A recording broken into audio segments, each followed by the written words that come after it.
physician. So it stems from osteopathy.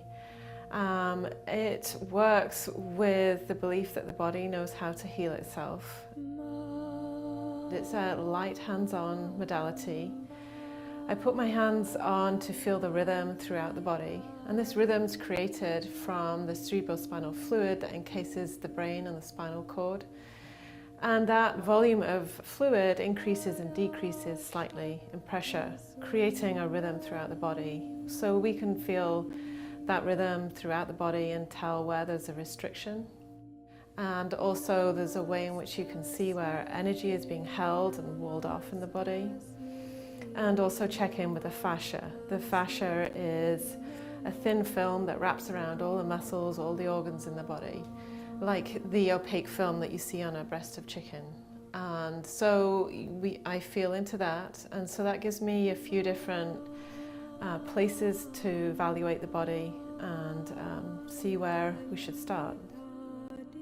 So when I first meet somebody, I take a history of what's going on for them, get a sense of their overall sense of well-being, what are their chief complaints, what is going on for them, do they have back pain, neck pain, headaches, how people are sleeping, how they take care of themselves, any medication they're on, just to get an overall picture of them from that perspective and find out what the results they want from their craniosacral therapy, why they've come in to see me. So after I get a sense from them, then they come and lie down on the table. They're lying on their back, fully clothed, and I then place my hands at the feet, start to feel the craniosacral rhythm throughout the whole body, through the legs, through the torso, arms, and then through the head.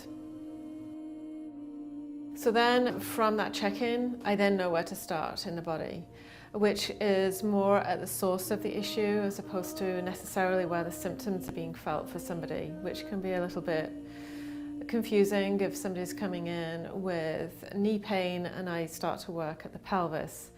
But that's because the body's showing up that a lot of the holding and restriction is at the pelvis, and once that opens up, then the knee pain will start to feel better.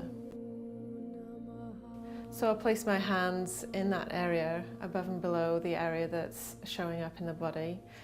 And then I listen with my hands and follow the tissue. So my hands will be guided by the body, and my job is to support and listen with my hands. So I follow the tissue and wait for signs of release, and they can be a feeling of heat and warmth, maybe some pulsing. Maybe the client will take a deep breath, or they may report feeling a strange sensation, maybe like a tingling down through their legs or their arms. All those are signs of a letting go of the tissue, letting go and releasing.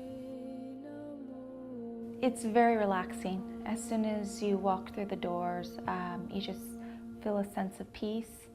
And once Kate gets you on the table, it's amazing because the first time I had no idea what to expect, and as soon as she put her hands on me, it's like you feel a sort of energy.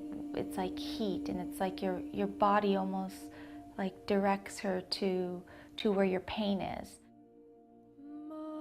So as I'm working, what I ask the person on the table to do is to notice sensation in their body and to track the sensation they're feeling. So and I ask them to let me know what it is they're noticing.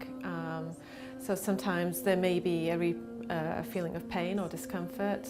Other times there's a feeling of heat and of letting go or of tingling. Oftentimes those are kind of strange sensations the first time they've experienced them, and sometimes it's hard to find the words for them. Oftentimes they're described as weird. It just feels kind of strange.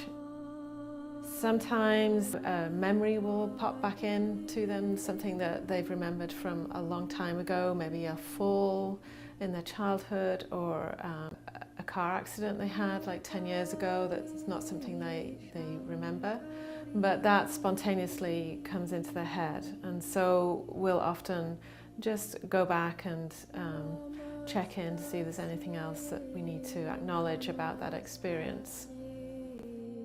And then other times people will experience a very, very deep sense of relaxation, and they will describe it to me as they're not asleep and they're not awake, but they were just very, very deeply relaxed. And in those kind of sessions, there's very little conversation, there's very little talking that happens.